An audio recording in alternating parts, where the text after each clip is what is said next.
Halo Sobat Maya, welcome back to my YouTube channel, Sudarsan Glory. Apa kabar Sobat Maya semuanya? Saya harap semuanya seperti biasa ya, selalu sehat, selalu bahagia, dan makin sukses. Nah Sobat Maya, maaf nih pada video kali ini kayaknya suara saya agak-agak gimana ya, kayak mau pilek-pilek gitu ya. Nah, memang beberapa waktu ini sibuk banget. Kerjaan kantor tuh lagi gila-gilaan karena udah mau akhir tahun kan. Jadi targetnya digenjot habis-habisan. Lalu juga saya tuh lagi sibuk mempersiapkan cabang ketiga Rasea. Nah, jadi yang belum tahu, saya punya usaha kedai roti bakar itu namanya Kedai Rasea. Saat ini ada 2 cabang, yaitu di Binus dan juga di Tebet. Lalu kita akan coba untuk buka cabang ketiga di daerah Kelapa Gading. Nah, nantinya kalau misalnya udah buka, saya akan infoin kepada Sobat Maya di bagian community.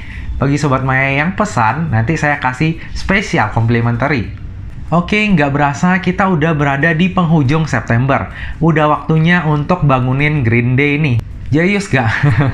Nah, jadi pada bulan Oktober ini, bursa kita akan kedatangan emiten baru, yaitu PT S Oldfields dengan kode ticker KUAS.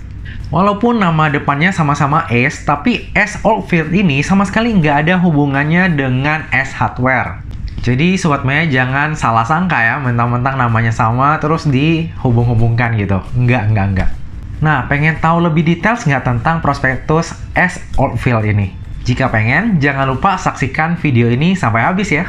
Jadi PT S Oldfields ini, atau nantinya saya sebut dengan KUAS saja biar lebih gampang, ini didirikan pada tahun 1989 di Kota Bogor.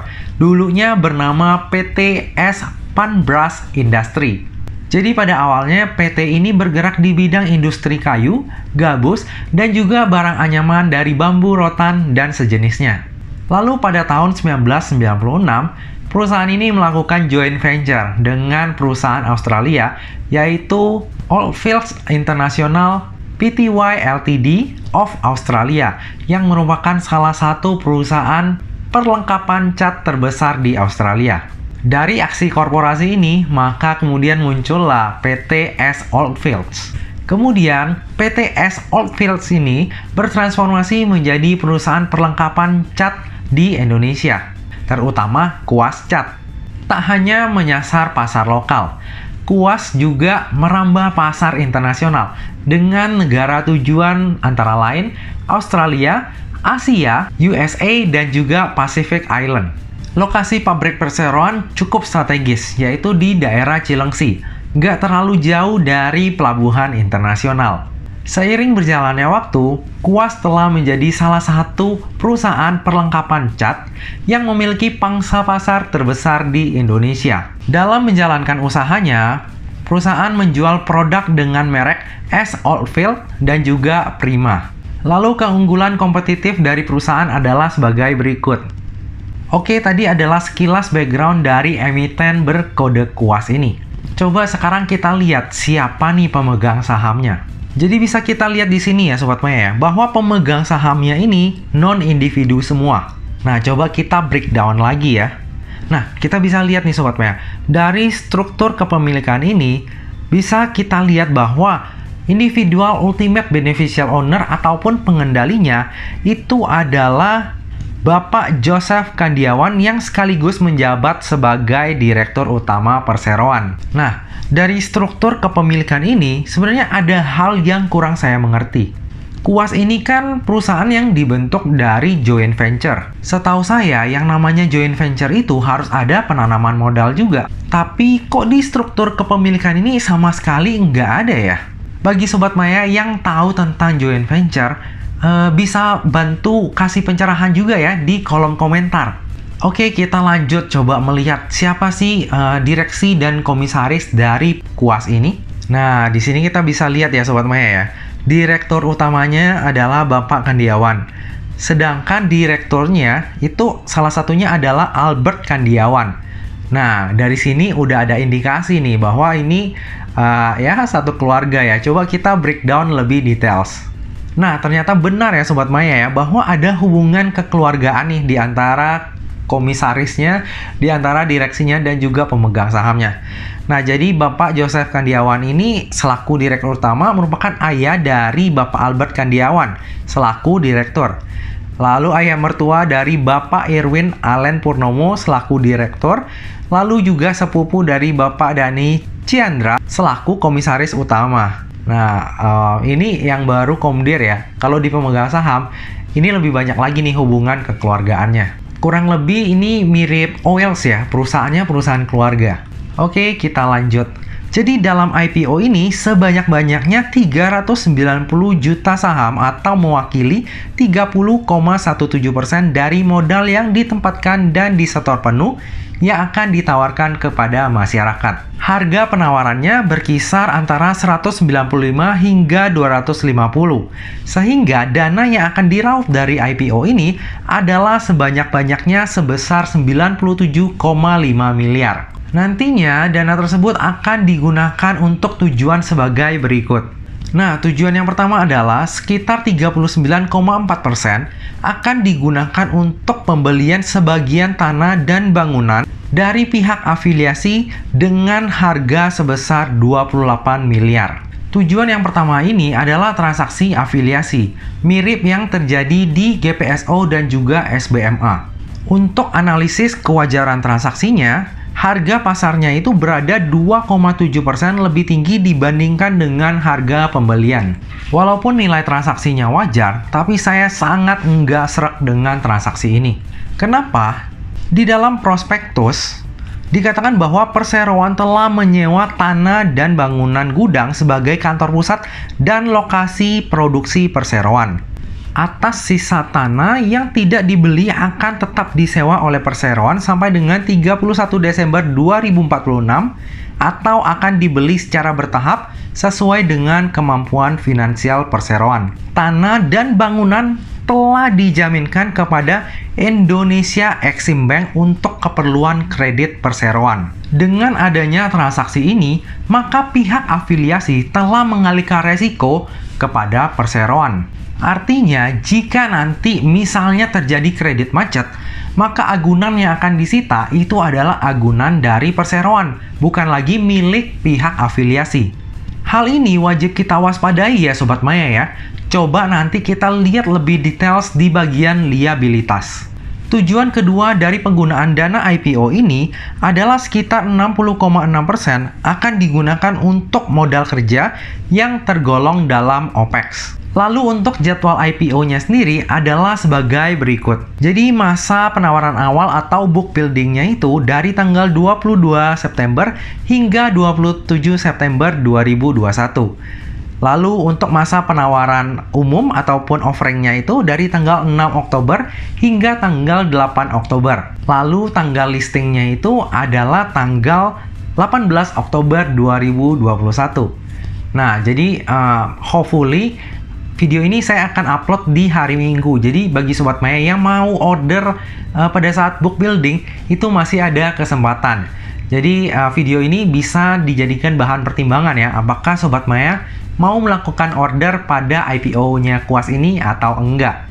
Jadi pastikan tonton dulu video ini sampai habis ya. Nah, saya sendiri nggak akan melakukan pemesanan pada saat masa book building. Alasannya nanti saya kasih tahu di kesimpulan. Lalu bersamaan dengan IPO ini, maka akan diterbitkan juga waran seri 1 dengan rasio 3:1. Artinya, dari setiap 3 lembar saham yang kita dapatkan, maka akan didapatkan 1 waran secara gratis. Sama seperti GPSO, Oils, dan juga SBMA, waran dari Kuas ini adalah waran pendek. Sayangnya, hingga pada saat video ini dibuat, harga penembusan warannya itu belum ditentukan. Jika nanti harga penembusannya itu di harga bawah, maka waran ini akan semakin menarik. Lalu kita coba lanjut melihat underwriter dari Kuas ini. Ternyata yang menjadi underwriter dari Kuas ini adalah NH Korindo atau dengan kode broker XA. Untuk sepak terjangnya XA sebenarnya udah pernah saya sharing kepada Sobat Maya di videonya GPSO.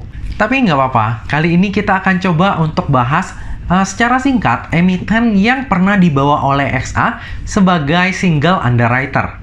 Saya ambil 4 saham terakhir ya, yaitu Bank, Enzo, Rock, dan juga Toys. Oke, yang pertama adalah Bank. Nah, kalau bank ini salah satu IPO yang sukses banget ya. Bener-bener dikereknya itu gila-gilaan. Harga IPO di 100-an, sekarang di 3.000-an. Nah, itu kalau misalnya kita ambil momentum jangka pendek, dia arah sampai 6 hari pertama. Oke, kita lanjut melihat historinya saham kedua yaitu Enzo.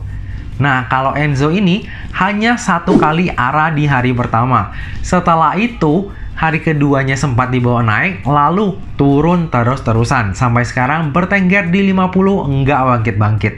Oke, lalu ada Rock. Nah, Rock ini dua kali arah. Setelahnya dibawa turun, lalu agak sideways sampai sekarang. Dan yang terakhir adalah Toys. Jadi Toys ini juga saham yang agak crispy, kriuk-kriuk gitulah. Jadi sempat arah 3 kali, lalu diturunin, diangkat lagi, lalu dibanting, dan sekarang lagi agak dalam proses diangkat ya, nggak tahu sampai kapan.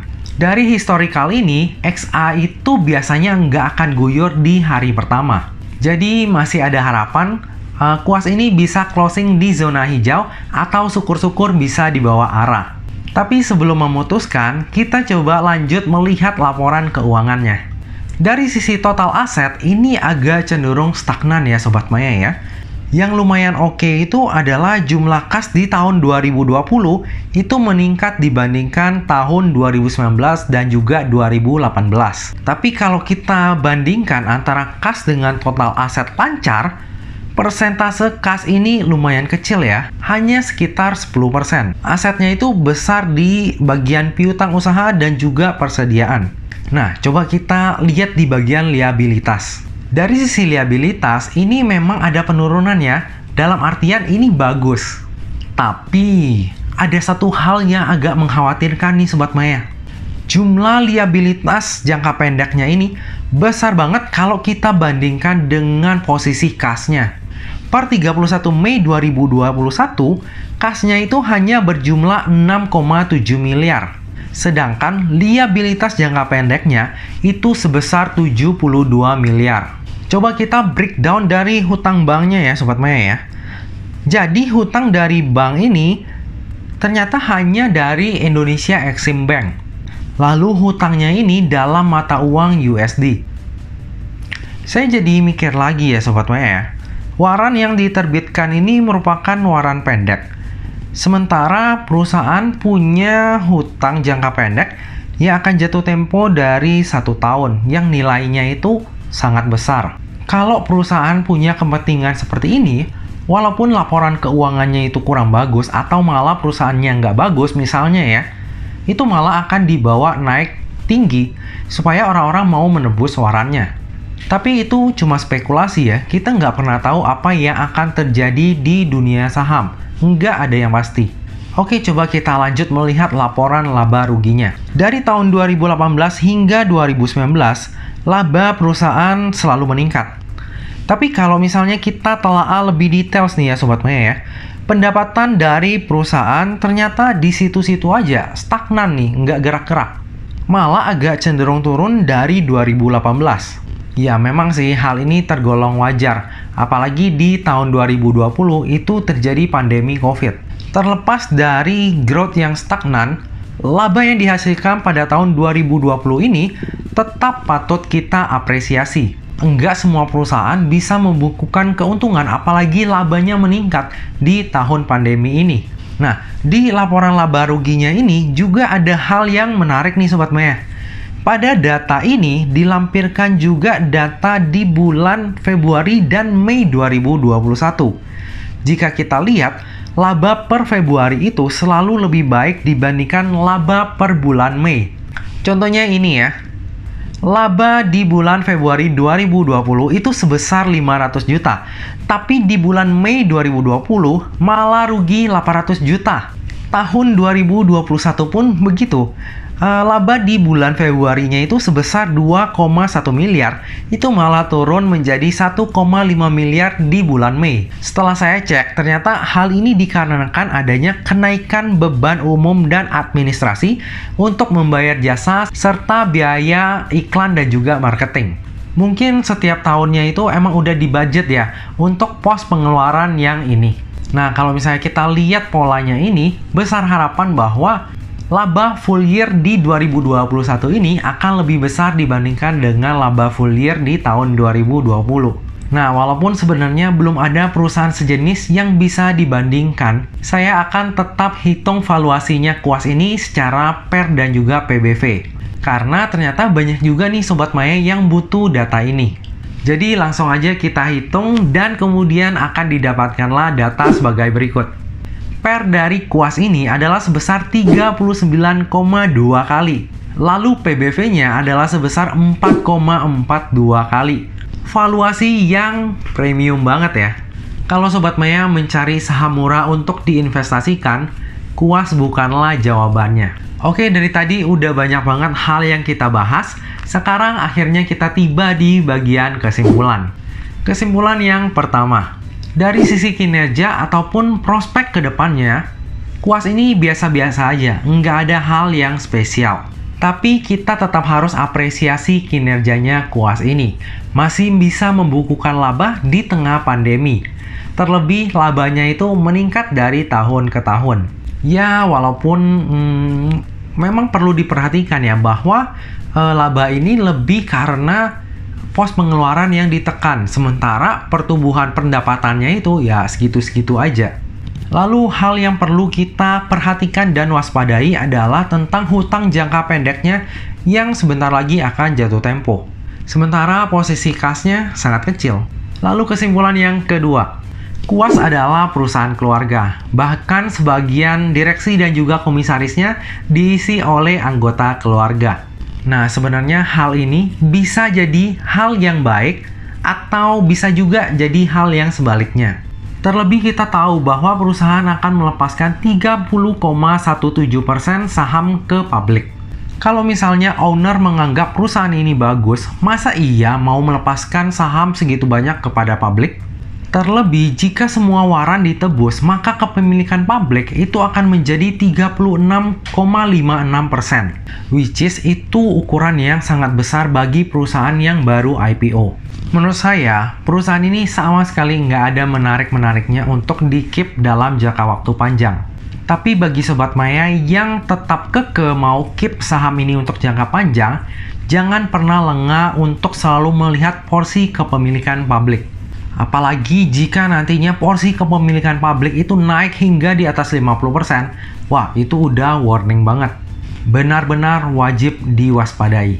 Lalu kesimpulan yang ketiga, secara valuasi, kuas ini sangat premium alias mahal banget. Jadi bagi yang nggak suka barang mahal, bisa jauhi dulu IPO kuas ini. Lalu kesimpulan yang keempat, bersamaan dengan IPO ini diterbitkan waran seri 1 dengan rasio 3:1. Hal ini lumayan jadi pemanis, apalagi nantinya jika harga penembusannya itu di harga bawah, itu kita langsung jual warannya aja udah langsung cuan Sobat Maya. Barang gratisan tapi ada harganya, mantap ya. Lalu kesimpulan yang kelima, underwriter dari IPO ini adalah XA. Secara historikal, paling enggak XA ini bisa membawa saham IPO tersebut minimal 1 kali arah. Nah, kita nggak pernah tahu nih apakah kuas akan bernasib sama. Tapi menurut saya, minimal tutup di zona hijau masih bisa lah. Syukur-syukur bisa dibawa arah. Lalu kesimpulan yang terakhir. Seperti pada IPO sebelumnya, saya akan memanfaatkan momentum IPO ini untuk mendulang cuan. Kalau sudah nggak kuat naik, saya akan jual. Worst case minus 7% dan saya tentunya udah siap dengan resiko tersebut. Bisa dipastikan bahwa IPO kuas ini nggak akan bernasib sama dengan GTSI. Tapi tetap waspada. Tetap set batas stop loss dan juga trailing stop kalau misalnya udah cuan. Bagi yang berencana untuk keep saham ini dalam jangka waktu panjang, jangan lupa hal yang udah saya sampaikan sebelumnya ya. Saya pribadi akan melakukan pemesanan pada masa offering sembari menunggu harga finalnya. Jika nanti harga finalnya itu di bawah 200, maka saya akan beli lebih banyak karena potensi rewardnya lebih besar. Arahnya bisa sampai 35%. Nah Sobat Maya, demikianlah video pembahasan saya tentang IPO kuas. Semoga pembahasan ini dapat menjadi bahan pertimbangan bagi Sobat Maya. Apakah akan ikut dalam IPO-nya kuas ini atau enggak? Ingat kalau misalnya kita hanya mengejar momentum jangka pendek dalam IPO, itu kalau misalnya udah cuan jangan lupa direalisasikan. Walaupun sedikit demi sedikit, lama-lama jadi banyak juga. Nah Sobat Maya, demikianlah video saya hari ini. Akhir kata, jangan lupa untuk selalu jaga kesehatan, jangan lupa untuk selalu bahagia, dan semoga perjalanan investasi kita selalu cuan bareng-bareng ya. Sampai jumpa di video selanjutnya. Dah!